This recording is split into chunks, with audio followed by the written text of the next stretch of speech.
សួស្តីបងប្អូនថ្ងៃនេះគឺខ្ញុំធ្វើស៊ុបឆ្នាំងភ្លើងញ៉ាំហើយនេះជារបៀបធ្វើទឹកស៊ុបរបស់ខ្ញុំណាគឺមុនដំបូងខ្ញុំដាក់អំពងខ្ទឹមសខ្ទឹមក្រហមហើយសម្រាប់ទឹកស៊ុបហ្នឹងខ្ញុំប្រើកាពិបងប្អូននៅពេលដែលខ្ទឹមយើងក្រហមឈ្ងុយល្អខ្ញុំដាក់ស្ករក្រហមយើងហើយស្ករក្រហមនេះជាផលិតផលមកពីស្រុកខ្មែរយើងនេះបងប្អូននិយាយពីថាខ្ទឹមហើយនឹងស្ករនឹងឈ្ងុយឈ្ងុយពេញផ្ទះនិយាយពីថារូបមន្តហ្នឹងគឺខ្ញុំបានមកពីបងថ្លៃខ្ញុំនៅស្រុកខ្មែរប៉ុន្តែគាត់ប្រាប់របៀបធ្វើទៅខ្ញុំបន្ថែមបន្ថយបង្កើតឆ្នៃថែមខ្លួនឯងណាហើយមិញហ្នឹងគឺដាក់ទឹកត្រីឲ្យឈ្ងុយទឹកស្អ៊ីវខាប់ហើយនេះហ្នឹងគឺទឹកស្អ៊ីវយើងធម្មតាហើយបន្ទាប់ពីហ្នឹងក៏ខ្ញុំថែមកាពិ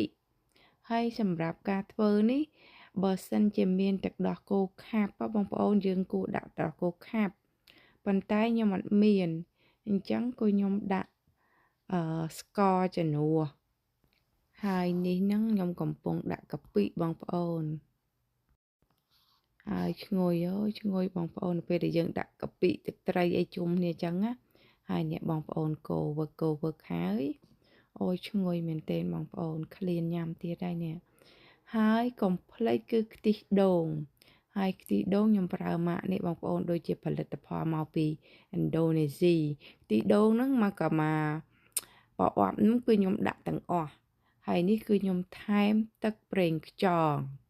តំណងឯងបងប្អូននេះសាកធ្វើទៅធានាថារសជាតិឆ្ងាញ់ណាហើយនៅពេលដែលយើងញ៉ាំជាមួយបន្លែយើងមិនបាច់ចាំទឹកជ្រលក់ទេគឺល្មមមកញ៉ាំមកឆ្ងាញ់ហ្មងហើយនេះចាប់ផ្ដើមកូរលបាយនឹងឲ្យវាឡើងឈ្ងុយមួយសន្ទុះសិនណាបងប្អូនរួចចាំយើងចាក់ទឹកបន្ថែមនេះបងប្អូនបន្ទាប់ពីខ្ញុំចាក់ទឹកហើយគឺវាមានរូបរាងយ៉ាងហ្នឹងហើយរសជាតិគឺកុំឲ្យប្រៃពេករសជាតិឲ្យប្រៃល្មមបានហើយព្រោះអីនៅពេលដែលយើងដាក់លើឆ្នាំងភ្លើងងាស់យូរទៅវារីងទៅវាអាចប្រៃហើយនេះបងប្អូនគឺឆ្នាំងភ្លើងខ្ញុំនេះមានបន្លែមានល្ពៅមានផ្សិតមានស្ពៃនិយាយពីថាមានឱកាសញ៉ាំអញ្ចឹងយូរម្ដងឆ្ងាញ់ឆ្ងាញ់បងប្អូនហើយខ្ញុំក៏មាននេះអាប្រហិតស្អីគេនេះបងប្អូនប្រហិតពីបន្លែនោះហើយក៏មានគ្រឿងសមុទ្រខ្លះទៅចំណែកគ្រឿងសាច់ផ្សេងទៀតហ្នឹងគឺខ្ញុំទិញពីផ្សារកូរ៉េនឹងបណ្ដោយបងប្អូន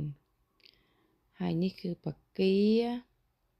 ហើយសាច់គេហ្នឹងគេដាក់ប្រអប់ចឹងណាខ្ញុំដូចយកសាច់ជ្រូក3ជាន់ខ្លះឡែមខ្លះហើយនឹងសាច់គោខ្លះ3ប្រអប់មកញ៉ាំមានអស់ណាបងប្អូនញ៉ាំឡើង2ថ្ងៃជាងណាបានអស់